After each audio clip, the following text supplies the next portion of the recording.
नमस्कार. मी मुकुंद प्रभाकर ढोले पुण्यामध्ये राहतो. पुण्यामध्ये आपल्या एक सांस्कृतिक वारसा आपल्याला पाहायला मिळतो, तो म्हणजे मंदिरांचा वारसा. पुण्याला एक ऐतिहासिक महत्त्व आहे आणि या ऐतिहासिक महत्त्वाबरोबरच एक सांस्कृतिक वारसासुद्धा पुण्याला लाभलेला आहे, तो म्हणजे अनेकविध मंदिरांचा. पुण्यामध्ये गेले 500-600 अशी पुरातन काळातील खूप मंदिरं आहेत, पण आजकालच्या पिढीला ह्या मंदिरांची माहिती नाही आहे.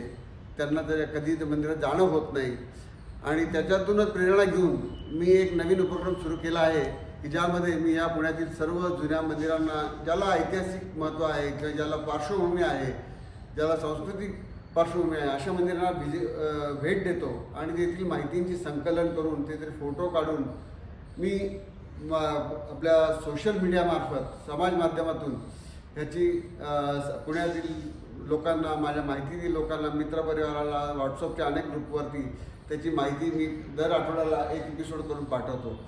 यातीलच माझा आजचा हा 8वा एपिसोड करण्यासाठी मी आज इथे वृद्धेश्वर सिद्धेश्वर मंदिर देवस्थानामध्ये आला असताना मला इथे अचानकपणे, मला माहिती नव्हतं, स्वतःने माझं आयुष्य पुण्यात गेलं तरीसुद्धा पुण्यामध्ये इतकं सुंदर, शांत, प्रसन्न असं इथे स्वामींचा मठ आहे, तो मला माहिती नव्हता आणि तो आज पांढरे बाबांच्यामुळे मला माहिती झाला.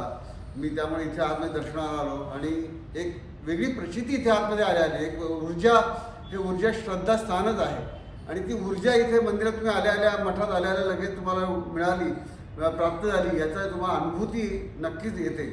तर अतिशय सुंदर असं हे नदीच्या काठावरचं हे स्थान, हा ऊर्जा मठ, स्वामींचा मठ, आज मला दर्शनाचा लाभ झाला.